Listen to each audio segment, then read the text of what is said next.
What's good, everybody? It's your boy Dev DeCasso, and I'm bringing you another exciting video. And this time it's about how I've changed over these past 2 years since I've checked in with you all. So, as many of you all know, I'm in pharmacy school, and this time I'm finishing up my last year. So, whenever I checked in with you all, I was about midway through, going through my second year, trying to figure out what in the world I want to do with my life, and also like who I am, the people who I like to hang with, and just trying to figure out so much stuff. And I was so indecisive. And hopefully, this video will provide you all with like some clarity of some of the circumstances and trials and tribulations that I've been going through. And hopefully, it helps you all know more about yourself. So the first thing that I'll note that I believe I've changed is with my body. So I would like to think I'm more disciplined. Like, I go to the gym a lot more often, and going to the gym doesn't feel like a chore so much anymore, because I do believe you have to practice what you preach. It's hard for me to tell one of my patients or advise one of my patients that they need to slow down with the fast food and start eating more leafy greens and eating more fruits and things if I'm not doing it.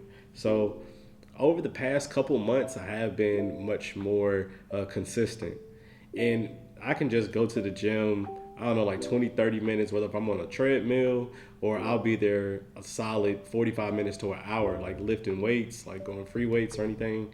And sometimes I just go there just so I don't break the consistency. And I try to go in about 3 to 4 times a week if I can. And even if I can't, I still try to do some workouts at home, whether it's like push-ups, sit-ups, walking around the neighborhood, something. I gotta stay active. The second thing that I believe that I've changed in regards to my physical is I've slowed down with fast food. Like, I used to eat fast food maybe, it's embarrassing. It's embarrassing. So probably around maybe like 4 to 5 times a week-ish, sometimes 6. So I've slowed way down with that. Fast food used to be my go-to, y'all. I'm not even gonna lie. Like, especially if you ain't feeling like cooking, you feeling lazy. They're around every corner. It's hard not to eat fast food, at least in the South. I used to feel so sluggish, whether I'm going to class, going to gym, even just going out to the mall. My clothes fit kind of funny because I'm not active and I'm eating all toxic and just bad stuff. So I've slowed like way down on that. And don't get me wrong, like I still do have a guilty pleasure of of drinking sweet tea. Like, I'm in the South, y'all. Your boy love the sweet tea, but I've been doing much better. Instead of just drinking all sweet tea, sometimes I'll do like 3/4 sweet and 1/4 unsweet, or I tried the half and half thing. Still a work in progress. Don't know if I'm there just yet, but it's hard for me to kick that habit. So sweet tea is still my guilty pleasure. We're looking at maybe like 3 times a week, and I'll still drink like juices and things, and it won't be. I actually look at the nutritional like facts on the back of the container. You feel me? So I try to reduce the amount of sugar that I can. So y'all stay off the fast food if you can. If you all follow me on social media or just see me around in North Carolina, that's where I'm at, you all will probably notice that my attire has changed like significantly since my first or second year of pharmacy school. So that's about 2 to 3 years ago. So I used to wear a lot of the bacon neck polos. Lord, it's a bad look. It's a little embarrassing, you feel me? But I had to grow out of that stage. I actually started wearing suits a lot more often. And if not a suit every day, definitely 3 to 4 times a week. And it's because one of my mentors wears suits, one of my professors, he wore suits. And I just like how a suit makes me feel. You know, it makes me feel important. It makes me feel powerful. It makes me feel like I have something to do. Because I put in a lot of preparation into getting the suit ready, whether if it's getting it tailored, ironing my shirts, make sure I'm tying my ties, things like that. So if I put that much time into what I wear, I'm going to put just as much, if not more time, into the activity that I'm going on that day. So everybody, ladies, gents, wear a suit. We're just trying to switch it up at least once, twice a week. See how it makes you feel. And if you can wear suits every day, cool, do that. If not, if it's not for you, then don't. Just try something different. Give it a chance. Another way how I changed a lot is in my mind. Your mind is so important, folks. Your mind controls everything. So, one way how I changed my mind was connecting with people that matter. And just as important as that is, I know it's it's a hot topic or like a hot word, cutting off people that don't matter. But it's so true. Like even if it's a quote unquote friend that is a realist or someone who says, let's be realistic about whatever, like your goals or your expectations. Like cut those folks off. Or even just like distance yourself. You don't have to completely cut them off, but distance yourself. It's important to distance yourself because the longer you stick around those folks, the more you'll start to believe it, and then you'll have this imposter syndrome, and it's a whole cycle. And everybody knows misery loves company, so don't keep misery company. I think I said that right. Yeah, don't keep misery company. Yeah. Don't be with miserable people. There we go. A little bit better. The second thing is how I changed my mindset is reading more audiobooks, and also, can you read audiobooks? Listening to more audiobooks, and also reading more like physical books. I know it's kind of old school. I know everybody says they don't have enough time and you can sleep when you die and you just gotta grind all the time. That ain't it. That ain't it. Edify your body, edify your mind, edify your soul. Read books, people. It doesn't even have to be self-help. It doesn't have to be science fiction. It can be poetry. Kitty, kitty, kitty. Do you want to pet the kitty? Yes, I want to pet the kitty. Pet, pet, pet. It can be anything. It could be animated, comics, or manga. It could be anything that you're really interested in. But it is important to read a couple times a week. And I realized like that's also helped me with my conversations.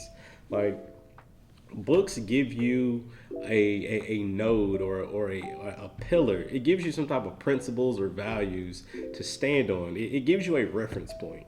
And it's hard to have conversations with people when you lack reference points. And it's different whenever you can pull from different references and you can tie them together, and you can actually have great conversations. You can actually go in depth with certain topics. You're very superficial whenever you only have one move. So learn more than one move by reading more than one book. So definitely read more books or listen to more audiobooks if you're on the road a lot or if you work out a lot, you just don't have time to sit down. Audiobooks are definitely a great alternative, particularly, I say that kind of funny, particularly audiobooks that are read by the author. To me, those are much better because you can actually hear like the emotion many times, and they're not as stoic as a paid narrator. So more audiobooks, read more books. The third and possibly the most important part of me changing is my soul. I believe that I have overall just become a better person. The reason that I've become a better person, or I feel as though I've been a better person, is because of three simple things. It felt like they were kind of challenging at first, but the more I did it, the lot easier it got. And these simple things were praying more. Again, you don't have to pray, 20 times a day. I'm not telling you to do that because you got to work, you got to eat. I get it. Family time, I get it. But praying in the morning, praying during the day, pray at night. Of course, pray over your meals. So that's about 5 to 6 times a day. Like, it doesn't have to be anything super in depth. It can literally be, God, just want you to know, like, I'm just kind of struggling, but I want you to hear my voice. I want you to know that you matter to me. I love you. I appreciate you. Continue to guide, strengthen, and protect me. It can be something as simple as that. 20 seconds, and then you go on about your day. And the more you do it, the more you'll establish like healthy habits like that. And you actually just feel better as a person whenever you know that your life isn't in your own hands. Like your life is in the hands of a higher power. So for me, because I'm Christian, it's Jesus the Christ. But for you, whatever the higher power is, some people do the universe stuff. Whatever it is, you do need to tap into that higher power. Because I believe that we're all spiritual beings in a physical body, and we just all trying to coexist together. Another exercise that I've been doing, well, it's not even an exercise, but something I've been very intentional about is traveling. So whenever you travel, You learn more about one, yourself, on how you like navigate, how you conduct yourself, how you treat other people, but also you learn how other people act as well, and how other people view certain things that we may take for granted, or other aspects of life that are taught to us that they're learned a different way. So over the past year, I've been to Guatemala and Ghana, and just culturally, you learn so much more, like just being outside. So you view how, you see how they view time versus how Americans view time, and which is completely different. Like travel, because you will learn things are completely different. Like how they view their bodies versus how Americans view their bodies, how they view spirituality versus how you view spirituality. Like it really opens up your eye. And whenever I think of spirituality, I think of your purpose. So the more positive entities that I can connect with, the more likely it is that I'll be able to find my purpose. Again, positive. If it's edifying my spirit, if it's edifying, if it's something that'll make grandma proud, we all want to make grandma proud. More than likely, it's a positive thing. Connect with those people, connect with those things, and of course, pray on it. And the last activity that I've been more intentional about doing with building my spirituality is reading my Bible. And I'm not telling everyone to read a Bible because everyone may not be Christian or spiritual at all, but I think it is important to read about some spiritual text. And it links back to my first point of it's not just you that's in command of your life. Like there's a higher power or a being that has a significant influence over like your future, over the past, over the present. Read something. Read spiritual text. And it doesn't even have to be just your spiritual text. It's important to read about other ideologies and other theology. I don't believe that everyone is 100% of something, like, yes, I'm Christian, but I also I'm also influenced by Judaism and Islam and Taoism and things like that. And it's definitely opened up my eyes a lot more about who I am, the person who I'm supposed to be, and how I conduct myself. So again, this is Dev DeCasso. Thank you for your time. If you would like more videos, just please let me know.